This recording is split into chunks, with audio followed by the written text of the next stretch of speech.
Bonjour à tous, ici Rikao pour Limpers.com.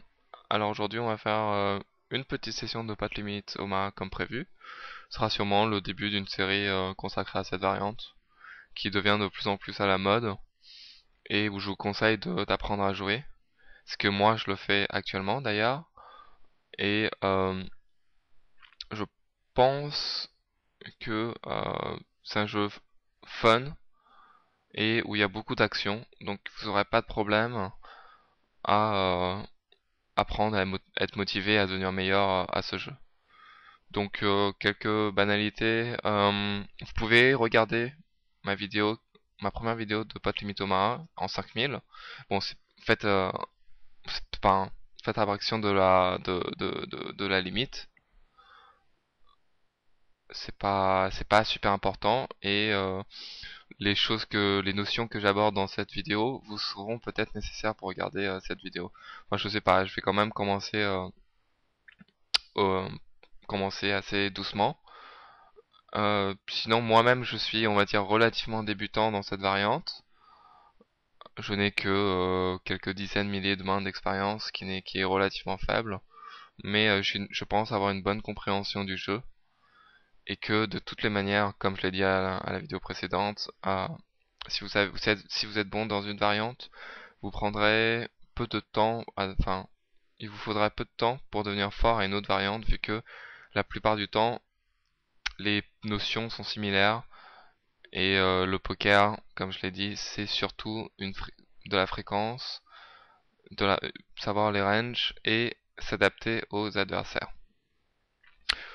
Donc dans cette vidéo, je vais vous apprendre à jouer un jeu tight, puisque comme vous avez peu d'expérience, il vous faudra être dans un minimum de spots difficiles. Et pour ça, il faut tout simplement jouer que des bonnes mains, ce qui vous permettra d'avoir un avantage au moins de ce côté-là. C'est-à-dire que c'est comme Hold'em quand vous avez commencé à jouer, tag is right, tight is right, pardon, et le fait d'être tight agressif permet d'exploiter les joueurs qui sont loose, qui jouent beaucoup trop de mains, et vous avez un avantage sur le fait que vous débutez avec de meilleures mains. Donc voilà pour cette petite introduction, et on va lancer la vidéo. Donc ici, paire de roi avec un as suited, c'est une bonne main. Sachant qu'en plus en face il y a moins de chances qu'il a paire d'as vu qu'on a un as. Et on a une couleur. C'est un peu aussi comme Hold'em, on isole le limper, avec sûrement la meilleure main. On trouve un flop relativement correct. On a une over pair sur un pair board et flush draw, donc ici on protège. Continuation bet standard et on prend le pot. Ça c'est une main qui n'est pas jouable. Le 4 est vraiment très mauvais pour notre main. En Omaha, il est important d'avoir des mains qui sont connectées et suitées. C'est-à-dire que, d'abord connectées. C'est-à-dire que si vous avez Dame Valet 17, c'est déjà beaucoup plus jouable que Dame 7, Dame Valet 7-4. Euh, vous allez voir par la suite, avec un peu d'expérience, que c'est évident et que ça vous permettra de faire plus de quintes, d'avoir d'avoir des redraws si vous touchez quinte pour une quinte supérieure, etc. Ce que j'appelle un redraw, c'est vous avez par exemple une main comme quinte et vous avez un tirage en plus de votre main. C'est-à-dire que si vous avez 7, 8, 9 sur 4, 5, 6, vous avez déjà le jeu maximal, c'est-à-dire 7, 8 sur 4, 5, 6, mais si un 7 ou un 8 tombe, vous faites une quinte supérieure. Et de, de, ce, de ce fait, vous avez ce qu'on appelle un free roll sur quelqu'un qui a As-Roi 7, 8. Alors, il a max, mais vous pouvez gagner quand même avec un 7 ou un 8. Donc c'est important d'avoir des bonnes mains de départ pour, euh, pour avoir des free rolls sur votre adversaire. Ça c'est les bases du PLO, mais vous allez voir que enfin, ça dépend de beaucoup de choses et ça peut, ces affirmations peuvent changer en fonction des adversaires, etc.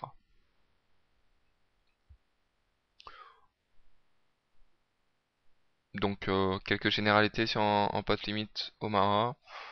La position est très importante vu que on a plus de cartes dans les mains, il y a plus de combinaisons. Chaque street est plus importante, enfin change drastiquement la texture du board. C'est-à-dire ici par exemple un 6 ça change toutes les cartes à la turn, par exemple sur ce board, 8, 3, 9 avec 2 carreaux, toutes les cartes à la turn changent la texture du board. C'est-à-dire que au flop, Brelan 9 est max, par contre à la turn, couleur est max. Et comme on a 4 cartes dans les mains, il est plus probable que qu'on ait un tirage et que et donc ça change enfin la turn et la river changent pas mal le jeu max et il est important d'avoir la position pour soit représenter max soit jouer un peu plus facilement. Enfin, je l'explique pas assez bien mais vous allez voir par la suite. Et sinon une erreur que les débutants font c'est de trop défendre leur blind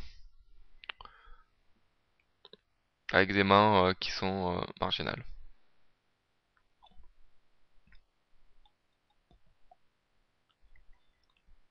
Donc pour débuter, je vous conseille de jouer un jeu tight, de défendre assez peu vos blinds et de jouer un jeu relativement abaissé. Alors 6, 7, 8, 10, double suicide, c'est une bonne main. Il y a Cut-Off Crocodile qui raise. Ici je décide de repoter parce que c'est une main qui a énormément d'équité contre toutes les reines, enfin de la plupart des reines, de la plupart des mains. Et donc j'essaie de faire grossir le pot, même si les shorts, c'est vrai, j'ai pas fait super attention à ça. J'aurais préféré qu'ils soient un peu plus deep pour faire ça, mais même si les shorts, même si on tombe contre deux as ou deux rois, on a toujours 45% d'équité et c'est pas très c'est pas très grave. En plus, ça nous permet de mixer notre re-raise range et de pas le faire qu'avec les as. Ici, le re-raise est marginal, c'est vrai qu'on peut flat vu qu'il est short, mais de toutes les manières, c'est pas très grave. L'équité est très proche pré-flop en Omaha, donc j'ai pas de mal à aller tapis. Mais bien sûr, on trouve pas notre flop. Et vu qu'il n'y a pas de pot extérieur, ça sert à rien de faire quoi que ce soit et espérer toucher un 4 ou un trèfle. Et on n'a pas touché, c'est pas grave, on abandonne, on n'a pas perdu grand chose. Et on va reload.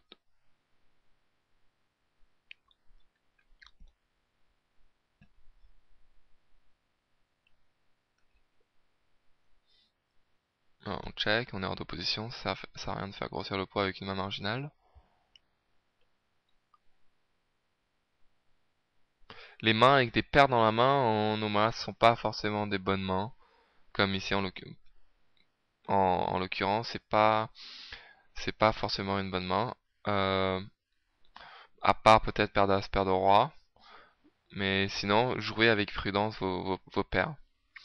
Alors ici, j'aime bien l'idée en fait, dans les pots qui sont limpés, puisque les gens ne se battent pas beaucoup. Et ça, en dame aussi, je fais pareil. Les gens ne se battent pas beaucoup pour les petits pots, et j'aime bien prendre donc ces petits pots où les gens abandonnent facilement. Et c'est ce que je fais ici. En plus, c'est très dur pour les adversaires de payer avec quoi que ce soit, sauf un 6. Donc, surtout sur ce flop, c'est pas mal.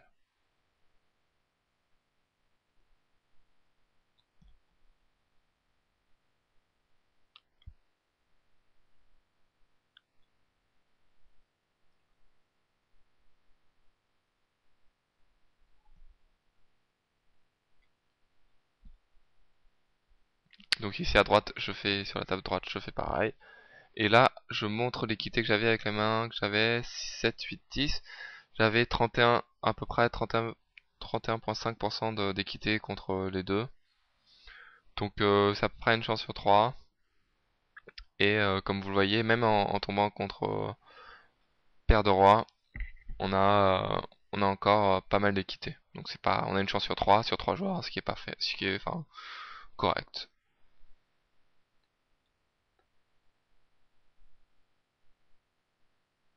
Et à droite ça n'a pas marché. Et on va tout simplement abandonner.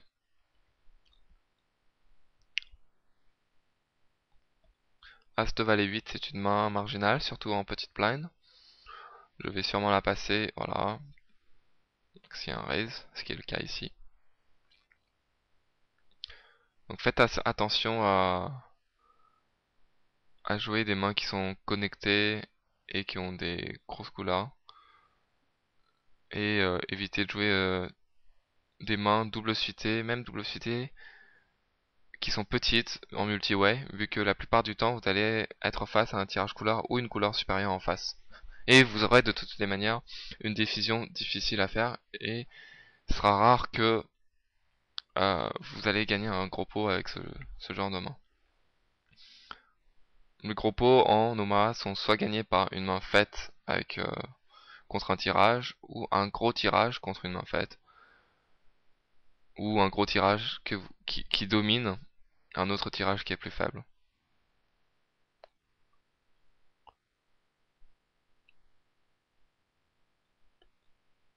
Et bien sûr, vous allez aussi gagner de l'argent sur les erreurs des adversaires.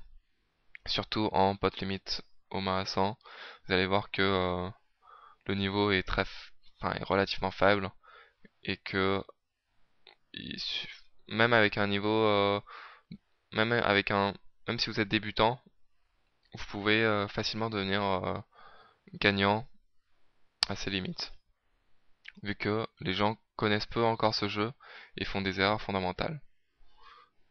Donc c'est encore plus conseillé de jouer un jeu tight et simple, et puisque un jeu tight et simple va être gagnant même à ses limites. Enfin, à ses limites et même plus haut encore.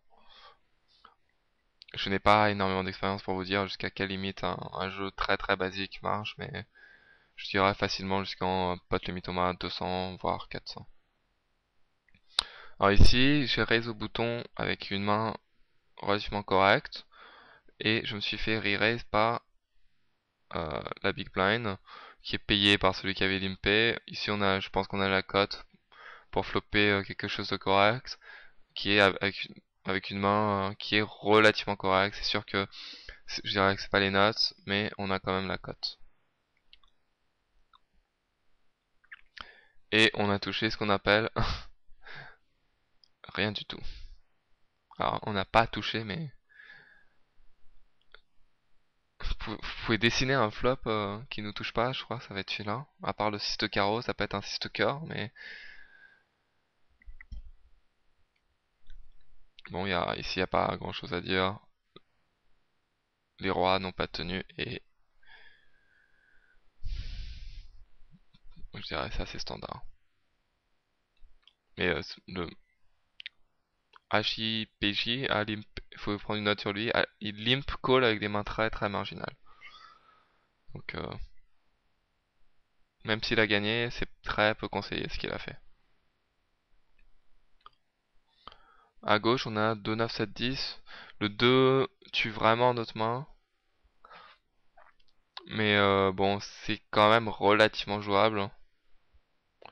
Vu que on va sûrement être en tête à tête, soit contre le bouton, soit contre la petite blind. Là ici, les deux qui ont payé, on a la cote, on va payer. Même si on n'est pas en tête à tête, on va jouer avec prudence. On va pas s'envoyer en l'air avec un tirage couleur qui n'est pas max. Mais on va voir ce qui va se passer. Alors ici, on a touché un flop qui est relativement correct. On a touché une paire, le 9, et tirage quinte ventral. Et évidemment, toutes les possibilités de toucher deux paires, mais bon, c'est évident.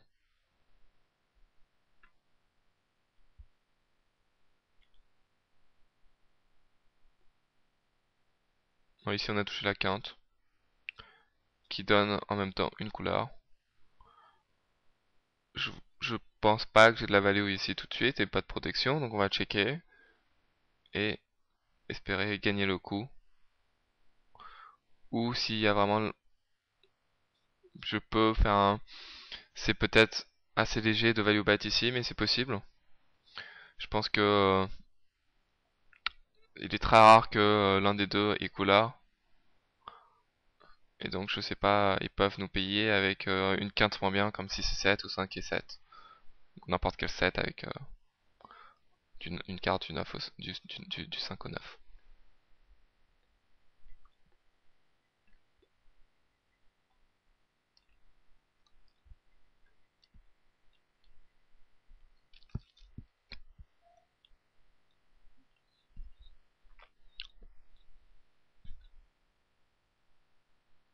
Alors à droite on a une main très correcte pour cette situation là, en blind contre blind avec la position. On va faire grossir au maximum le pot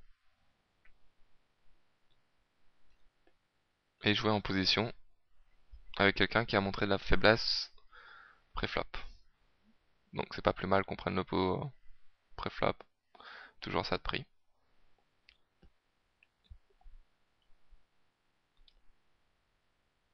4, 4, 6 valet, ah, absolument horrible. Quand vous faites brelan, vous faites un petit brelan et vous n'avez jamais... Et là, voilà, je vais quand même l'idée parce que... l'idée en bluff parce que j'aime bien l'idée quand, comme je l'ai dit maintes et maintes fois, l'idée un pot limpé puisque les joueurs ne se battent pas beaucoup. Mais là, ici apparemment, Holmes a trouvé un 8. On abandonne le coup. On a des mains relativement connectées à gauche et à droite. Donc on va sûrement à gauche on va isoler, on va faire grossir le pot et isoler le limper.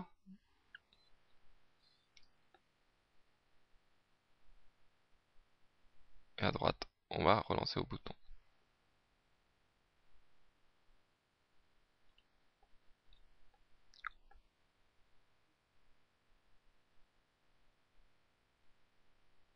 Cinq, 6, 10 roi à droite, double suited, suited main correct au cutoff. Et à gauche on n'a trouvé rien du tout, mais c'est un flop très dry. Il y a peu de chances quand même qu'il ait un 2 dans la main. Et donc on va faire un continuation bet standard.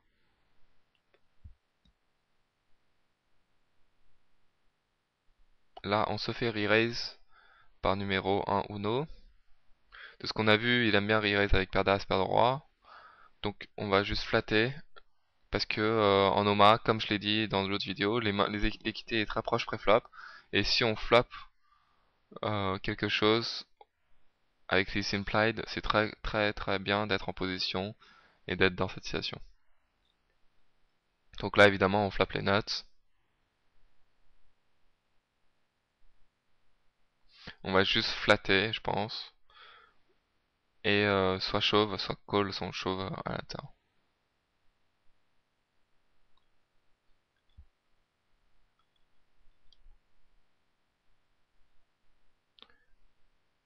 Et ça tient contre sa paire de dames, accompagné d'une paire de 10.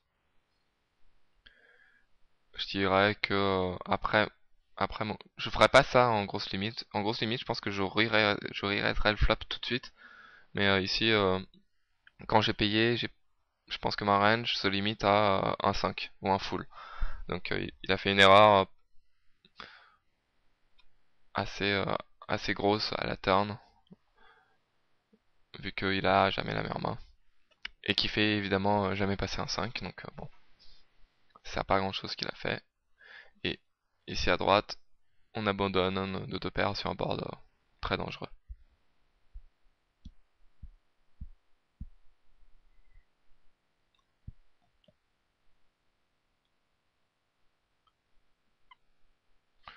Le 3 évidemment n'est pas super. Bon, c'est mieux qu'un 3 offsuit, mais bon.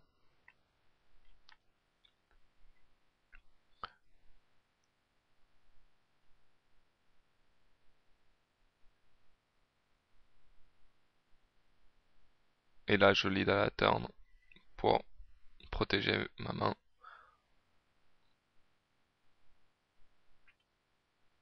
Vu que personne n'a embêté au flop, il y a peu de chances qu'il y ait un as, donc bon.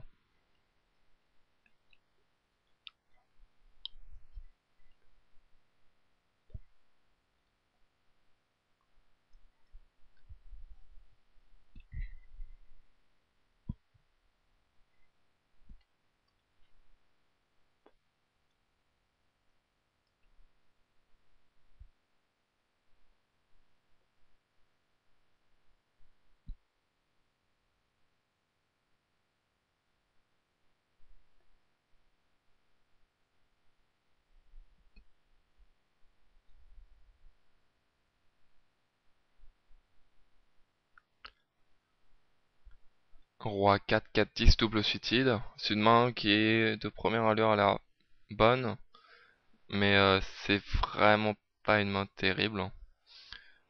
Euh, on a la paire de 4 suit vraiment notre main. C'est-à-dire qu'elle sert presque à rien. Par contre à gauche on a une très belle main, 5, 6, 7, 8 double suited, qui est très connectée, qui est, comme je l'ai conseillé, bonne à jouer. Mais à droite on a... C'est vrai qu'on a deux couleurs quand même, mais c'est pas une main, c'est pas une premium.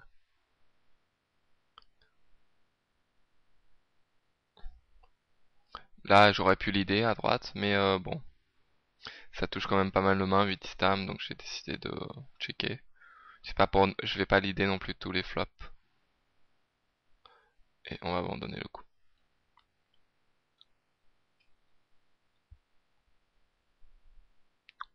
Et on touche un très très bon flop, je dirais pour ma main. On a deux paires, tirage quinte des debout et tirage couleur. C'est vrai que notre tirage couleur n'est pas terrible, mais ça nous, de toute façon, quoi que ce soit la main d'en face, je pense qu'on est large, on a toujours des outs, on est largement favori.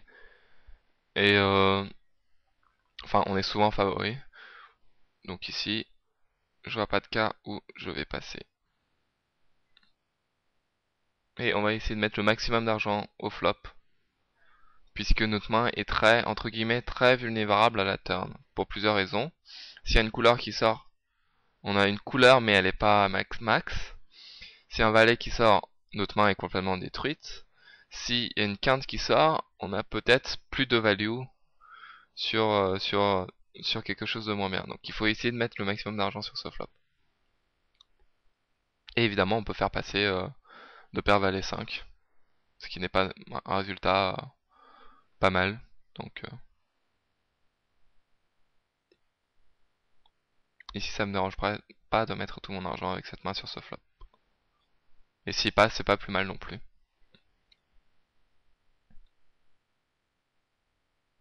Alors ici à droite, je call avec As-Roi 10-3.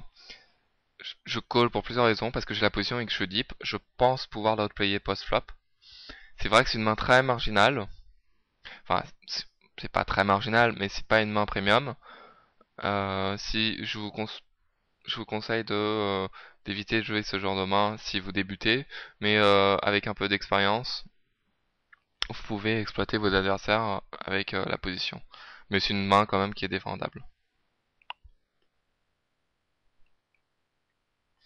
Ici on a à gauche, j'ai passé 7, 8, 10, 4, parce que le 4 est vraiment pas bien pour notre main. Si c'était un valet ou un 9, je raiserais probablement. Mais là le 4 ne nous sert vraiment à rien. Bon, un flop qui nous a pas touché de dame-dame, qui est très dry. Et je vais probablement ici, comme on est deep et que j'ai la position, je vais probablement raiser. Et la plupart du temps, s'il a pas la dame, il va, je dirais à 90% du temps, s'il a pas la dame, il va pas continuer. Ce serait très dur pour lui de tribet, parce que nous on peut facilement avoir une dame, c'est de l'Omaha, on a plus de chances qu'en le dame de toucher brawl trips, et de flotter hors d'opposition, c'est vraiment pas un play qui est conseillé. Donc on va raiser et essayer de prendre le pot tout de suite. Et ça a marché. 10, 2, 17, c'est pas une main terrible, mais on est en position au cutoff. On a deux petites couleurs. Par contre, le fait que Holmes nous paye en position, ça nous arrange pas tellement. Mais c'est pas forcément le joueur, de type de joueur qui va profiter de ça. Et donc, Roi Valet 9-6, excuse-moi, qui est correct dans cette situation, puisqu'on a la position. Et je vous conseille de jouer assez large en big blind, en combat de blind. Vous avez la position, il n'a pas forcément une bonne main non plus. Ça dépend de type de joueur. Et ça vous permet d'avoir un avantage, même si vous avez une moins bonne main de départ. Désolé, c'est mon téléphone. Ici, je vais faire un continuation bet. C'est un flop relativement dry. Il n'y a pas énormément de tirage qui est qui est tombé, à part peut-être le rap de quinte au milieu, 3, 6, 7, 8, 6, 7, 8, 9, peut-être un as qui traîne, et c'est le type de board sûrement que je vais 2 barrels, puisque les joueurs ont tendance à piler une fois au flop avec n'importe quel as ou voire de paire et abandonner si ils voient de la force encore à la turn. Et donc à droite, on a touché encore un très bon flop, on a top 2, valet 6 avec tirage couleur au roi, surtout en blind contre blind. Donc ici on va sûrement protéger notre main en raisant au flop, essayer d'avoir le plus d'argent possible au flop. Il va juste payer. Là il y a la taille du pot est très gros maintenant par rapport au reste du tapis. Et quand il fait 20, il peut avoir la quinte, mais je pense qu'avec la quinte, soit il va faire pot pour protéger contre un tirage couleur, ou un brelan, soit il va, ou contre enfin, deux paires brelan qui peuvent faire full, soit il va checker pour nous piéger. Mais là, quand il fait 20, je pense que il a pas souvent grand chose, il fait ça pour bloquer un peu. C'est vrai, il peut quand même l'avoir, mais bon, on a quand même énormément d'outs, même si il a déjà la quinte, on a un valet ou un 6 pour nous faire full et la couleur. Donc on va juste espérer d'avoir la meilleure main ou le faire passer. Voilà. Donc là c'est une erreur,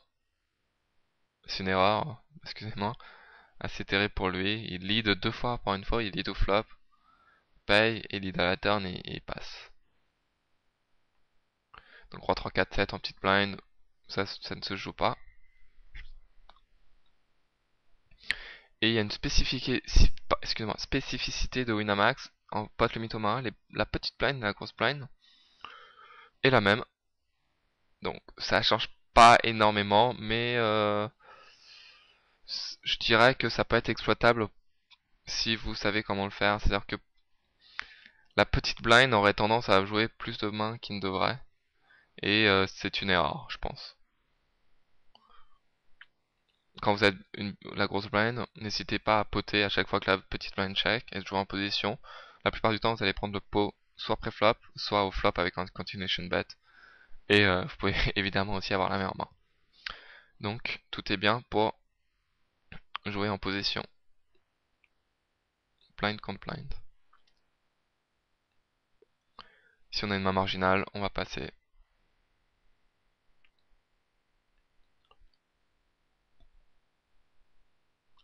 On pourrait évidemment jouer le pot parce qu'on a la position équilibre comme la dernière fois, mais c'est pas plus mal de jouer aussi tight, d'éviter la variance, surtout pour vous qui débutez. Vous allez voir que la variance en Omaha est beaucoup plus forte qu'en Hold'em.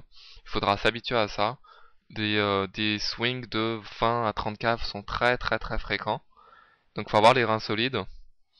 Et je dirais de jouer, d'avoir une bankroll management plus,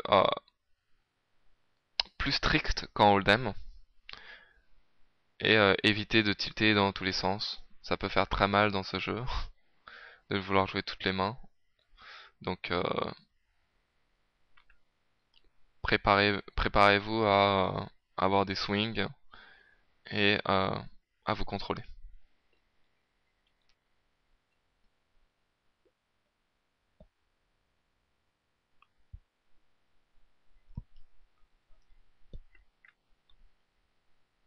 Ici les parties sont assez passives comme vous le voyez. Ça check souvent. Pas énormément de continuation bet. Même si c'est vrai qu'en Omaha, la fréquence de continuation bet doit être un peu plus faible. Vu que les chances que votre adversaire touche un flop sont plus grandes. Mais bon, moi j'aime bien en faire beaucoup, puisque j'aime bien mettre la pression sur l'adversaire qui est hors de position, et que même s'il a une main, ça va être, je veux que ce soit dur pour lui de la jouer.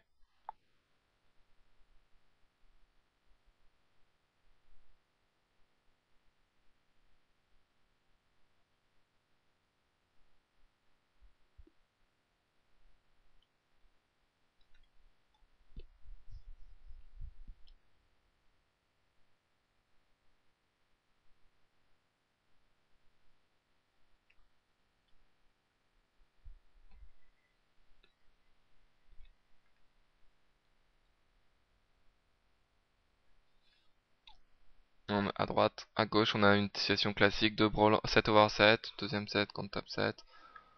Vous allez voir, c'est assez fréquent en Omaha. C'est pour ça qu'il faut faire attention avec les Brawlants qui ne sont pas max en Omaha. La plupart du temps, vous tombez soit contre Brawlant supérieur, soit contre un tirage. Et contre un tirage, la plupart du temps, vous n'êtes pas tellement favori vous n'êtes pas si favori que ça. Donc, jouez vos Brawlants avec prudence. Bien sûr, tout ce que je dis, ça dépend de toutes les situations, ça dépend de l'adversaire. Mais c'est pas comme Hold'em. Un Brawlant, pas max, ne se joue pas comme Hold'em. Même un Brawlant max parfois peut se jouer avec prudence. Puisque un Brawlant max, enfin, le Brawlant qui fait jeu max, on va dire sur 10, 9, 2, si vous avez Brawlant de 10, vous pouvez, avec un tirage couleur, 19 de carreau, 3 de trèfle, on va dire, et vous avez Brawlant de 10, vous n'êtes pas forcément favori. Vous pouvez être un underdog contre Valet Dame, 7-8 avec les carreaux. Donc parfois, on peut, entre guillemets, seulement payer un re-raise ou un raise avec Brolant pour voir une bonne carte à la turn et ensuite couper les cotes à la turn, si c'est une bonne carte.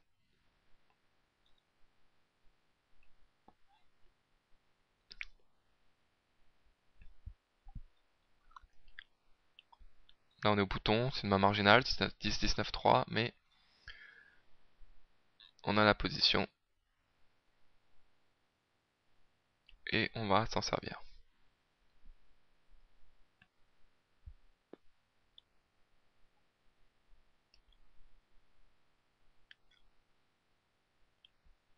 On a touché un flop, un bon flop pour notre main. On a deux paires, bottom 2, certes, mais on a tirage couleur aussi avec, donc on va tout simplement continuation bet et protéger d'autres mains.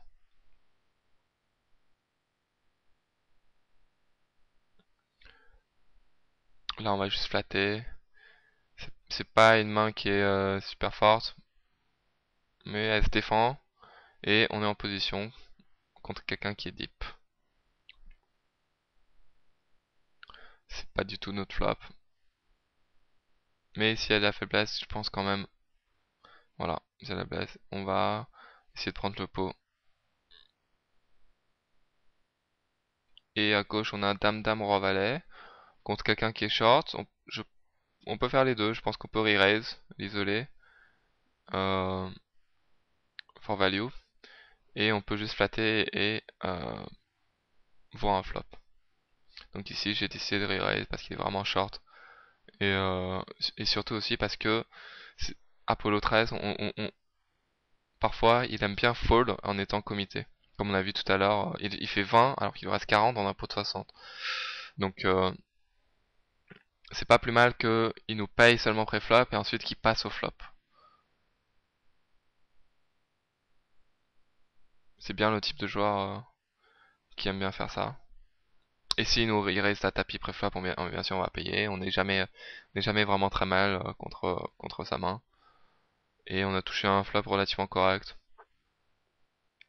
On a toujours une paire de dames et un valet. Ça peut servir s'il a un valet aussi. Et à droite, avec roi 9-3 contre quelqu'un que numéro 1 Uno. Je pense que on peut toujours payer, même si c'est une main qui se joue pas très bien dans ce genre de situation. Mais on est quand même assez deep contre AJP et il y a quand même pas mal de flops en notre faveur.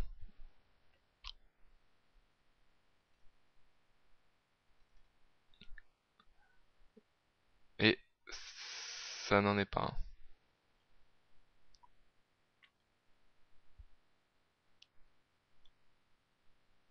On voit bien qu'Apollo hésite, c'est bien le type de joueur à... Voilà, il a passé. Alors qu'il a mis presque la moitié de son tapis pré-flop. Voilà, ici j'hésite à faire les deux avec Valet Valet 5-3. Comme on l'a dit, c'est Apollo. J'aime bien raise et qu'il fold au flop alors qu'il est assez comité. Bon, mais c'est une main quand même relativement marginale. Ici je l'ai fait quand même, c'est discutable, on peut faire les deux. Mais mon but ici étant que de le faire folder au flop.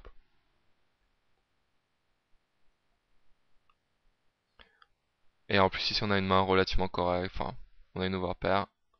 Avec l'argent qu'il y a au milieu, je pense pas qu'on puisse fold.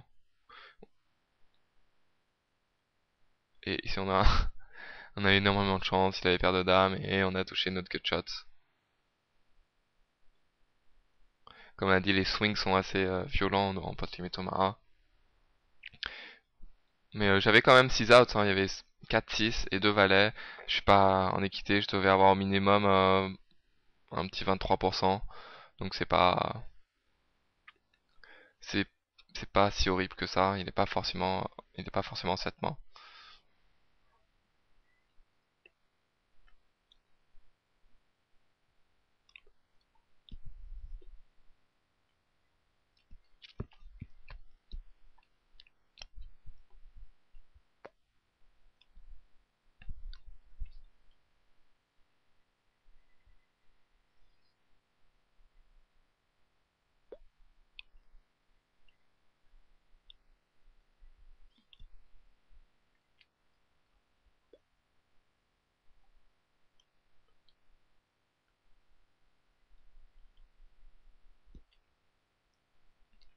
Donc ici, on est gagnant sur les deux sessions avec un peu de réussite. Mais vous voyez tout de suite que en PLO, le niveau est encore relativement faible et que c'est encore très exploitable avec un jeu qui est très simple.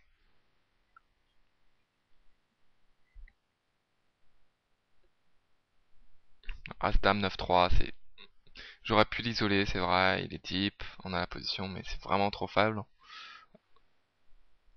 Donc j'ai décidé de passer pour nous éviter d'être dans des spots un peu marginal post-flop.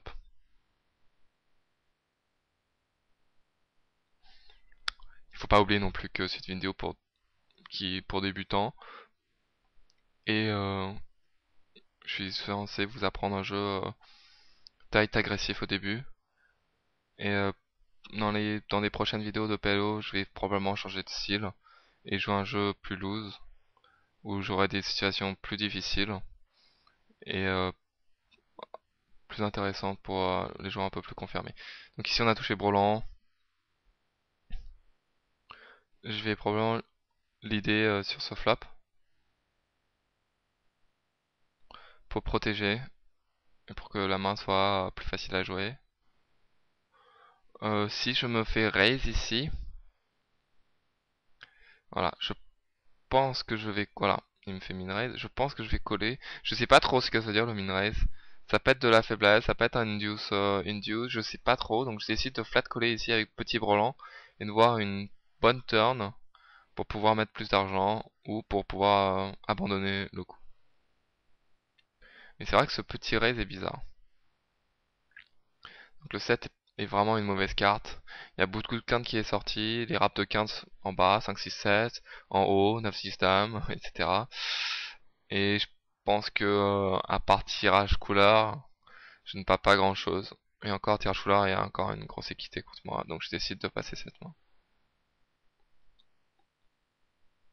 Donc comme je l'ai dit, jouer avec prudence vos brelans, qui ne sont pas max. Ici on a la position.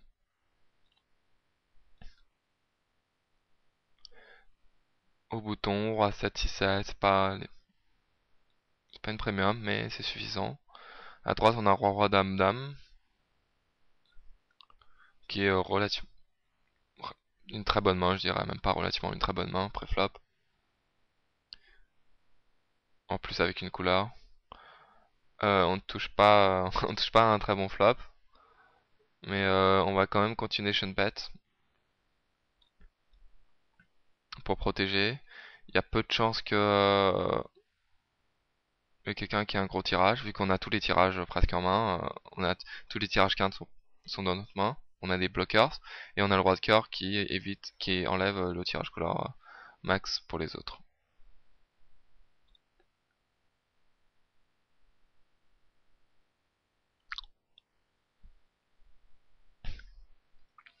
Homs nous a payé avec un peu d'hésitation. Je pense qu'il a peut-être un as, peut-être un tirage marginal.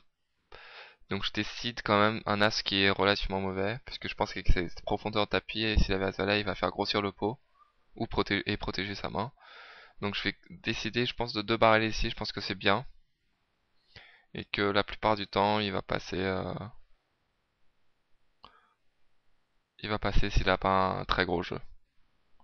Et je ne l'ai pas fait.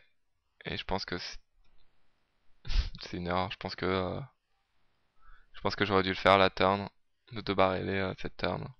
Mais comme on est très bon, on a touché nos 3 rivers, qui fait full, et on va évidemment value BT. Par contre, s'il nous raise, c'est une décision très difficile, et je pense que ça va être un fold. Donc je vois pas, il peut pas raise for value avec moins bien que ma main. Et je pense pas que ce soit un spot pour lui de bluff. Donc s'il nous raise ici, on va fold. Ça peut paraître weak, mais l'Oma c'est comme ça.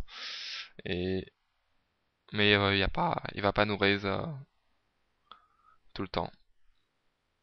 Il nous va call. Et on va voir ce qu'il avait. Je pense qu'il avait un as. Il avait sûrement un as. Et en fait, on va pas voir puisque j'ai été paresseux. Mais ici, la plupart du temps, il aura un as.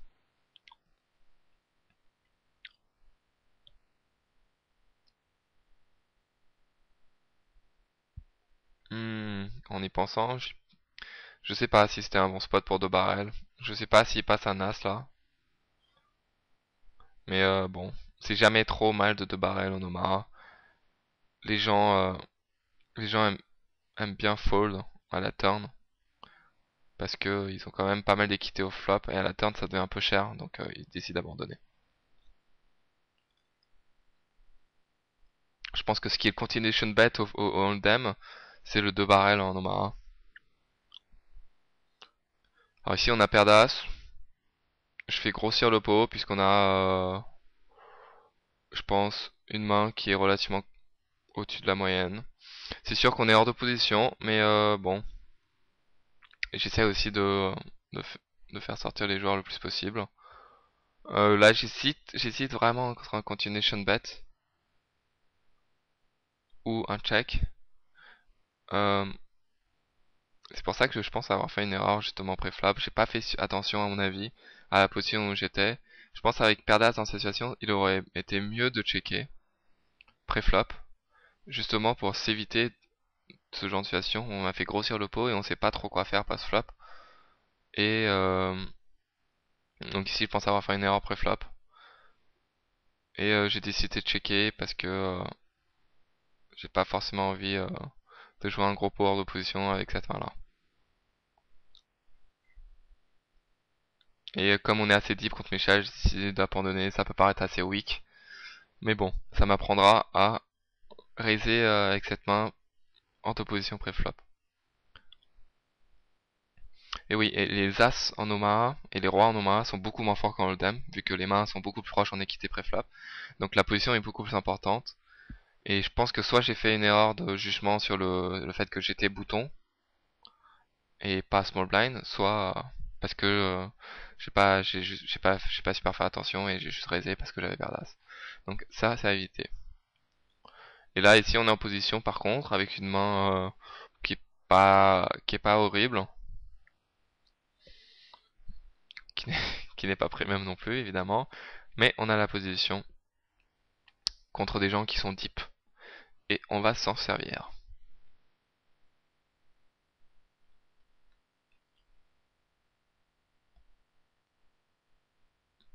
On a touché bottom 2. C'est une main très marginale à jouer, très difficile à jouer. Euh, je pense que je suis obligé de bet sur ce flop parce qu'il y a n'importe quel turn qui nous arrange pas. Et je vais essayer de protéger notre main et de gagner le pot tout de suite plutôt que d'attendre une turn. Et de toute façon, on va se faire rarement bluff ici. Je pense que s'il y a quelqu'un qui nous raise, il a forcément dit ses valets. Je vois pas comment il peut nous bluffer sur ce genre de board. Surtout aussi avec ce genre de tapis. Et avec la position, je pense pas qu'il y a quelqu'un qui va voilà. Quand il nous minerait ici, je pense qu'on a tout le temps la moins bonne main. Soit il a brelan, soit il a 15. Surtout que quand je vois pas comment il peut bluffer ici, et donc c'est un easy fold.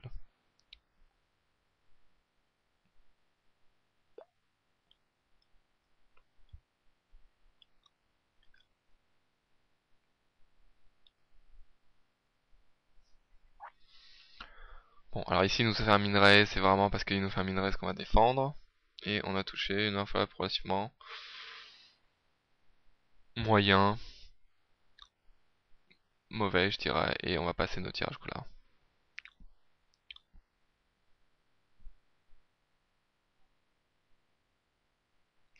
6, 7, 5, 7, 3, j'aurais pu raiser au bouton, c'est vrai.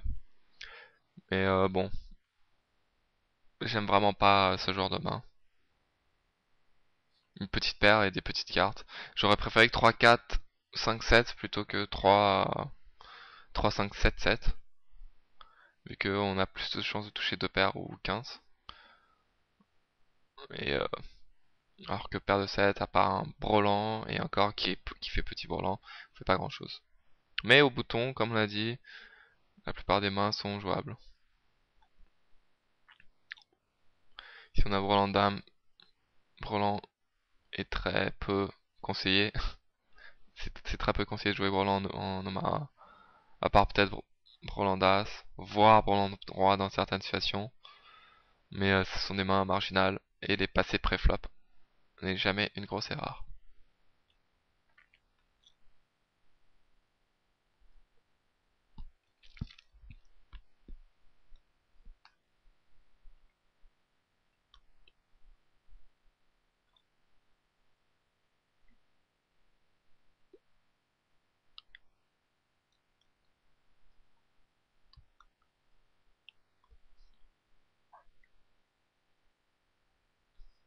Alors, pour commencer à jouer, n'hésitez pas à jouer moins de tables que ce que vous avez l'habitude de jouer.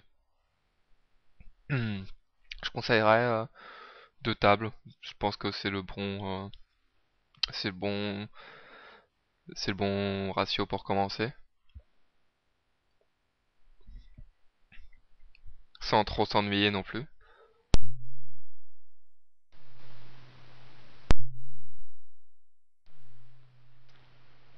Petit problème de micro.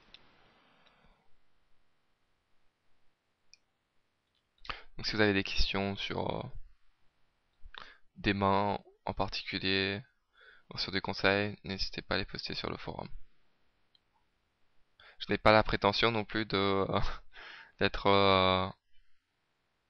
alors ici, parce que j'ai passé parce que j'étais UTG, le 4 tuait vraiment notre main. Donc si j'étais au cutoff au bouton, j'aurais raisé, mais là, c'est une situation, c'est vrai, c'est à la limite. Donc j'ai décidé de passer pour être du côté tight, vu que c'est une vidéo pour débutants. Et que de toute façon, même si c'était pas une vidéo pour débutants, je pense que passer n'est pas trop mal non plus. Donc comme je disais, j'ai pas trop non plus la prétention d'être un très bon joueur en Omaha, je débute moi-même. Mais bon. Alors ici, au flap, je décide de piler parce que on est quand même devant sa range. On peut trouver une bonne carte comme cette turn là. Et on a la position, il peut montrer la faiblesse. Donc c'est un call pré-flop. Ici sur cette turn, c'est une décision intéressante. Il pot. Je pense qu'avec 100 big blind, j'aurais repoté ici, sans problème. Mais du fait qu'on est légèrement deep, que je n'ai vraiment rien d'autre à part As-10, je décide juste de flatter. Même si c'est blind contre blind, ça peut paraître un peu weak, mais je décide de flatter pour, pour pouvoir jouer plus simplement. C'est pas une bonne river, il y a des quintes qui sont sorties et la couleur. Mais check, j'ai plus de value évidemment et je vais pas faire passer mieux, excusez-moi. Donc je décide de checker et d'espérer avoir la meilleure main. Et j'avais la meilleure main. Donc il a turné, tirage couleur et une cut shot je crois avec, ou j'ai pas trop vu. Bon. C'est pour ça, ici par exemple, on voit bien que la position c'est important. Je pense que si on avait inversé les positions, et qu'il aurait pot à la river avec, enfin qu'il aurait misé à la river sur couleur, cette couleur qui sort, je pense que ça aurait été une décision très difficile et j'aurais probablement passé. Alors que ici, hors de position, lui ne peut pas représenter, enfin il peut représenter la couleur, mais il y a quand même il y a quand même une grande chance que moi j'ai la couleur. Donc il peut pas trop savoir et il a décidé d'abandonner. Parce qu'ayant check call 2 fois, il y a pas mal de couleurs dans ma range et donc il a décidé d'abandonner. Ici à gauche, on a une main correcte qui se défend à peu près. Ici je décide de l'idée pour protéger toute main.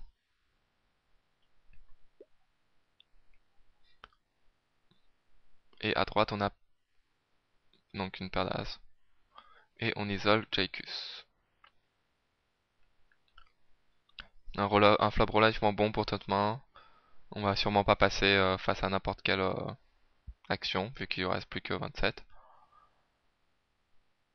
Et bon, assez standard, pas grand chose à dire. Et à 5 de 9, on peut pas protéger ça, enfin on peut pas défendre ça de la petite blind, on passe. Et on va bientôt couper la session. J'espère que la qualité la qualité de mes vidéos d'Omaha vont s'améliorer avec le temps. Je débute dans cette discipline, c'est-à-dire et la vidéo et le pot limit Omaha. Enfin, et les vidéos sur le pot limiter et le jeu en lui-même. Et donc, n'hésitez pas à critiquer la vidéo pour que je m'améliore pour les prochaines fois. Alors ici à gauche, on est au bouton avec une main correcte et on a touché un flop euh, relativement dangereux. Il y a quand même pas mal de tirages et on a une main, on a touché un 10 avec une gut shot. C'est le genre de main où je pense que je check behind parce que j'ai pas forcément envie de mettre tout mon tapis ici et j'ai pas forcément envie de bet fold non plus. Donc je décide de check behind et de voir une turn qui est bonne, comme ici on touche les notes, pour pouvoir jouer plus facilement. Si ça aurait été une autre carte, un trèfle, je pense que j'aurais passé. Une brique, je pense que j'aurais flatté une fois et voir ce qu'il fait à la river. Mais ici, la décision est simple. Et je protège value bet la turn et la river avec ce qu'il lui reste seulement 44 avec un pot de 72. Je pense que je vais value BT ma quinte. Même si la doublette est sortie, je pense qu'il a rarement quand même full. Et même s'il a le full, je perds que 44. Et j'ai quand même de la value sur d'autres mains.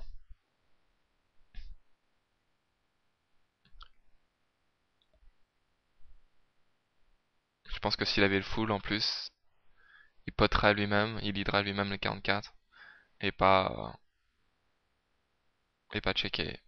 Et je pense que s'il avait l'idée, j'aurais payé vu que la cote est très bonne, qu'il ne reste que 44.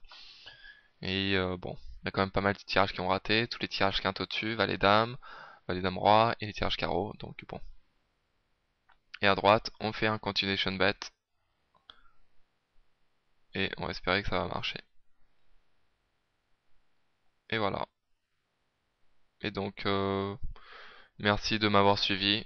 Et à une prochaine fois.